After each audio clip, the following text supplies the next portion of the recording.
A very good afternoon, very good evening, a very good morning, and to those in Africa is obviously a very good evening. And welcome to Matarenda's Africa News Channel. It's been quite an interesting past few weeks with everything happening in Africa, and the focus is on Southern Africa, the southern part of Africa, and I've shared the countries that makes up Southern Africa.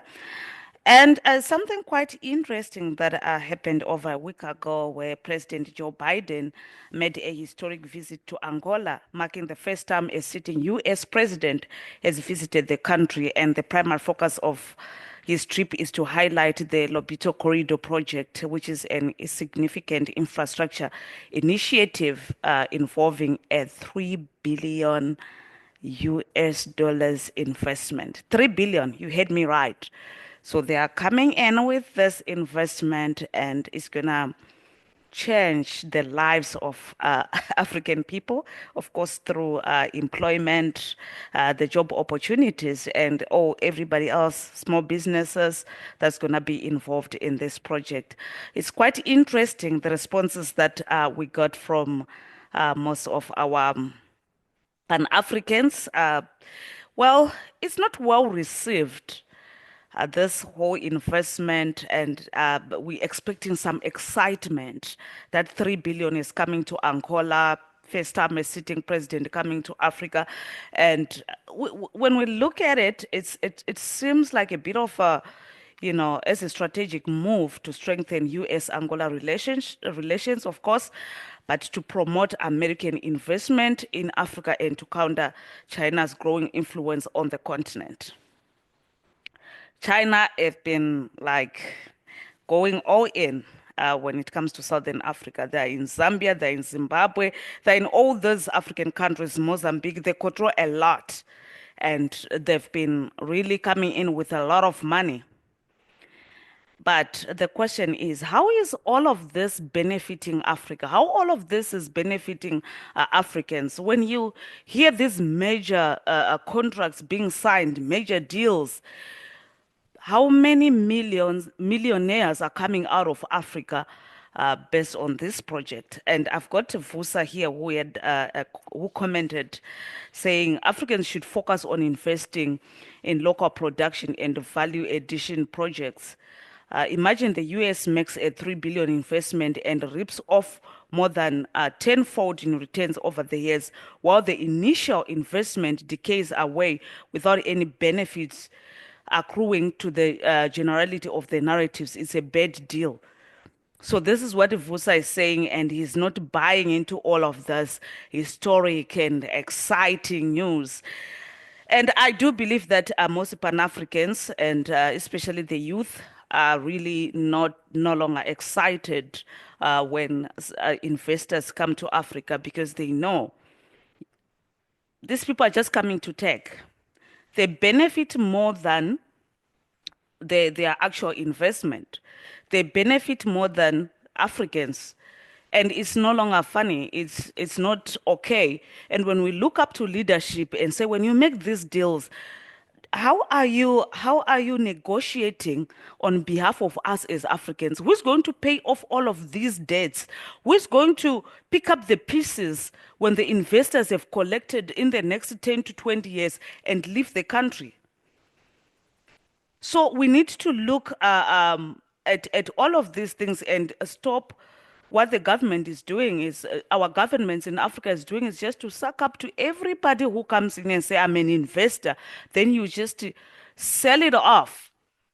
It's like there's a new scramble of Africa.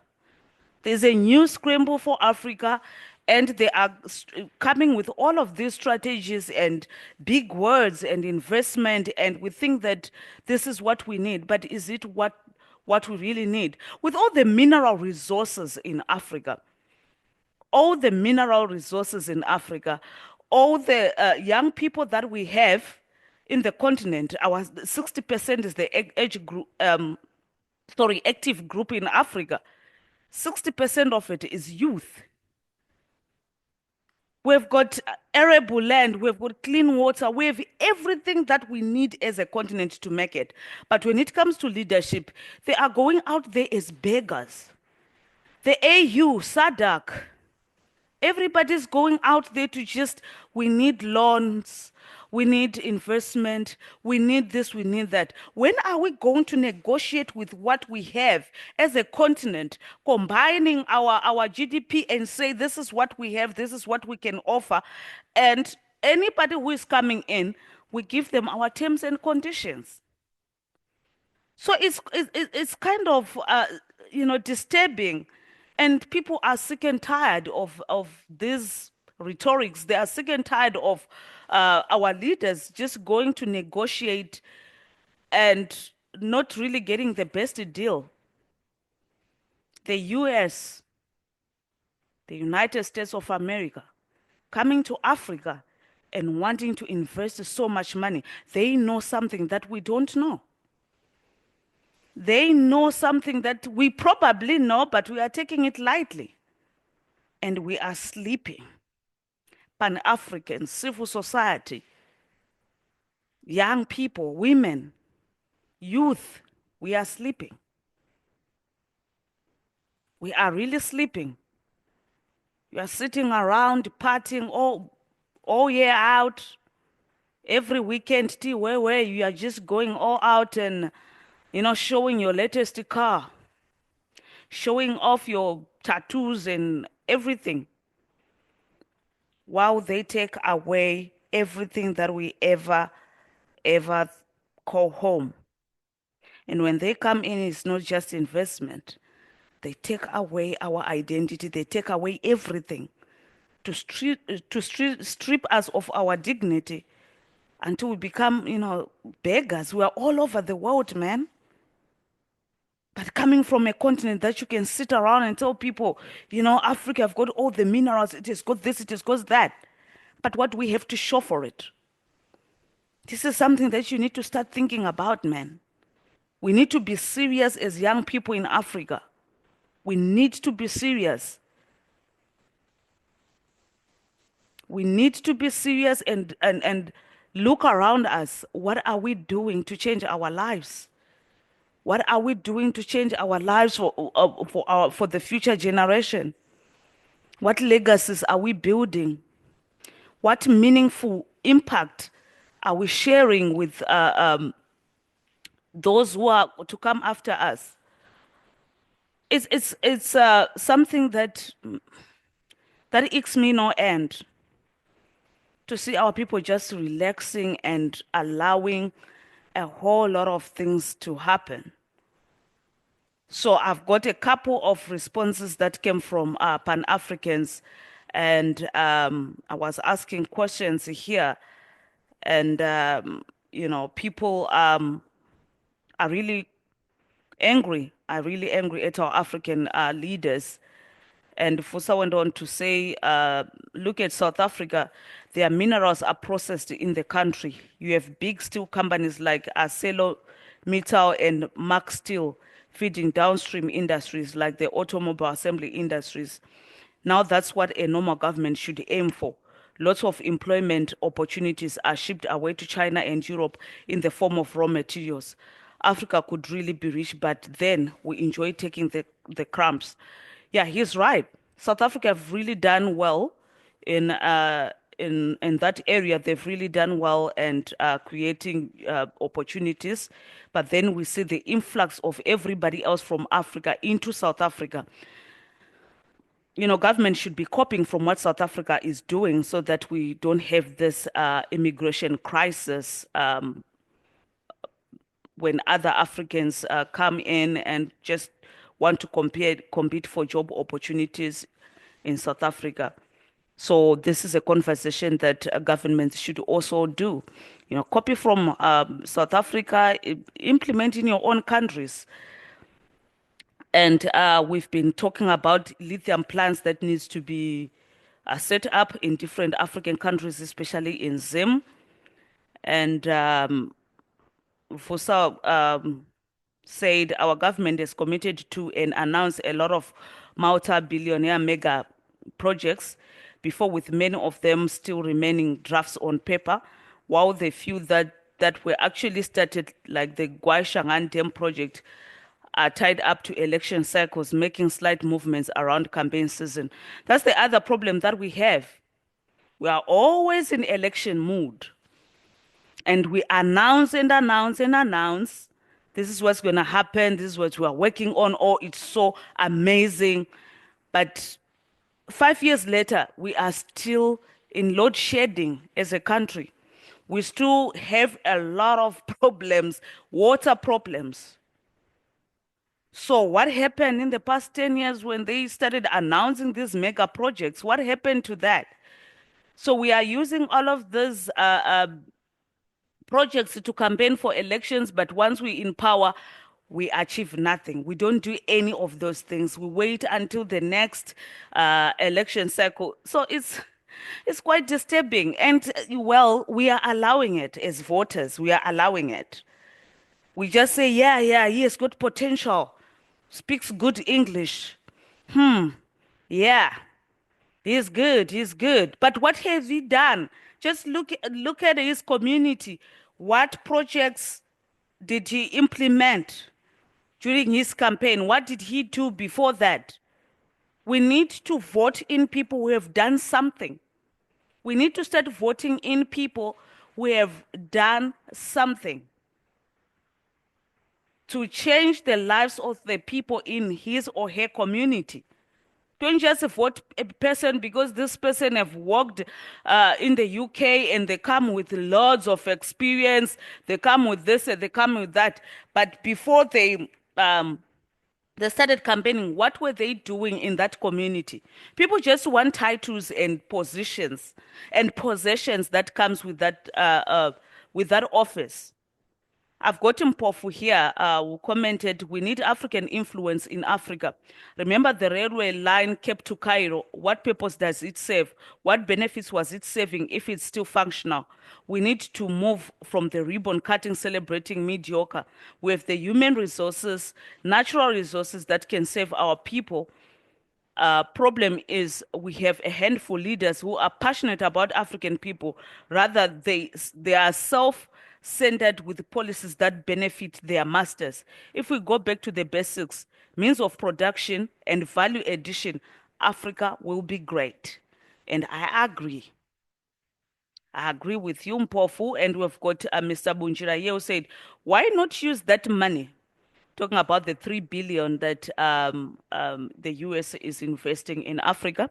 Why not use that money to construct factories and industries in Angola that can process those minerals in Angola? Why invest in taking the raw materials out of the country? All processing should be done locally. That's the only way Africa can really benefit and grow their economies by producing end products in Africa because the value will be massive. Processing locally also creates massive employment opportunities for the local communities, thereby benefiting the country. Thank you so much for that. And we've got Miss Dube here who says, this is no historic visit. All ports, air, road, raw have been busy since the first shipment of raw materials was initiated from this continent. I'm sick and tired of hearing this rubbish of looters and plunderers of our resources. How much development have they done in areas they are extracting these minerals? DRC has been a war zone since the partitioning of Africa. They are not even hiding it, and we are still clapping hands and advocating for pennies and crumbs they drop on their way out. Our presidents are champions of facilitating the siphoning in the name of so-called creating jobs. They own we labor is the economics that will boost the modernization of Africa. With what skill? With what? Skilled labor and reverse economies of great diaspora, whatever that means.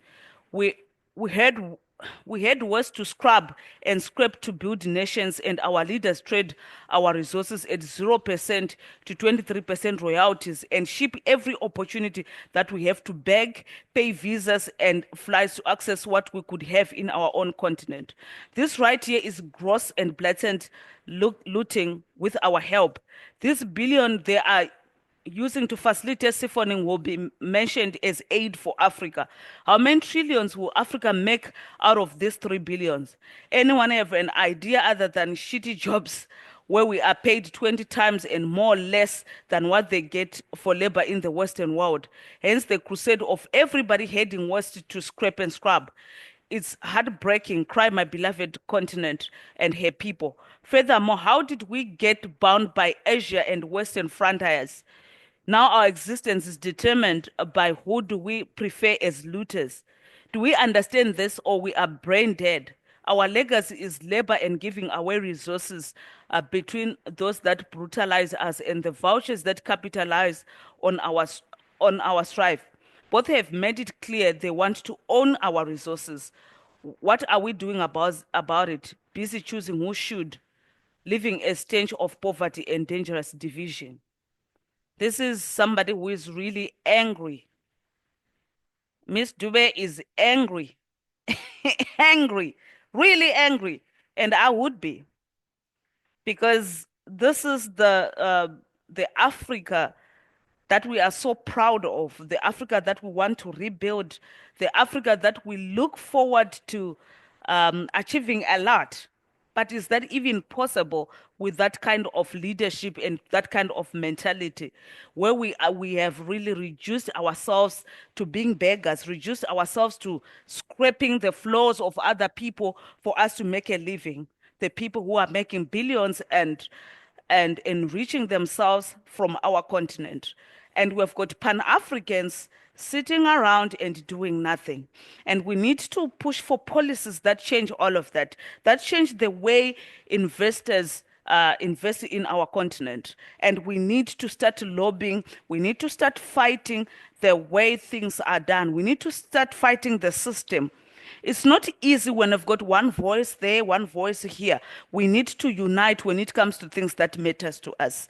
We need to come up and say, as young people in South Africa, as young people in Zimbabwe, we have put together our own 1 billion. We want to invest this money in Angola so that any other external force that wanna come in, they will not have the final say. If they are bringing 3 billion, we'll say, oh, we already put our own 1.5 billion. So why are you choosing them over us? These opportunities must first be presented to Africans, both in diaspora and at home, to our own people, and say, here's the opportunity, and this uh, um, project will need about 3 billion. Can you put together this 3 billion as young people or small businesses or entrepreneurs? Can you put 3 billion together in the next 1 year so that you can put in investment? If we fail to put that money, then you can say, oh, you guys couldn't afford to put this amount of money on the table, so we had to reach out to China. But there are so many people who have tried. I know a number of black people in diaspora who have tried to invest back home, but the doors are shut. They make it very difficult. Corruption is rife. They make it very difficult for you to get any licensing that you need. Why? Because they've got their own favorites. You'll find somebody who just come from China out of nowhere. They are in Africa. They're already in the village. They've got all the paperwork. Like in Chani. Haibo. How did we get to this? How did they jump my village headman? How did they get to the chief before me? I'll be talking to the chief and he doesn't even know that there are some minerals that's been discovered in the area. But somebody in China already knows that. So this is something that we need to talk about. And talking alone is not going to help. We need to push for policy changes. When all of these mega deals tenders are advertised, where are they advertising them? Where are they advertising such projects? How many of our proposals goes to the dustbin and somebody will come from China with their own proposal, it will just be approved. This is for our leadership. We need a new breed of leadership. We need a new breed of thinking. We need a new breed of individuals, youth, organizations that looks out for our people. Let that spirit of Nehanda push you, man. The spirit of our ancestors that fought to protect our land, that fought to protect our minerals. Let us pick up the pieces where they left off and know that indeed we can do it. Yes, we cannot live in isolation. We need the international community, yes, to come in. They are more than welcome. But whatever we talk about, whatever we are agreeing on, let it benefit our people as well. I want to see millionaires coming out of Angola, not the children of the elite, not the children of politicians only. We want to see an ordinary person from some village in Angola becoming a millionaire from their own land. We want to see somebody from Berengwa benefiting from lithium. We want to see somebody from Berengwa standing up and say, I've got my own mine and I'm looking for my own people who can invest in this so that we can get our minerals. And this is how we can change the situation in our communities. This is how we can change the situation in our continent. We are sleeping, but a lot of us are waking up, and we are sick and tired, sorry, of just sitting around and watching things happen. We need change. We need to see things working out. So to anybody out there in relevant departments, I invite you for you to come to my channel and let us talk about these things. Let us talk about your decision-making process, how we get to where we are today, and how we can take advantage of such opportunities. And to every Pan-African out there, to every individual, let us keep the conversation going. Thank you.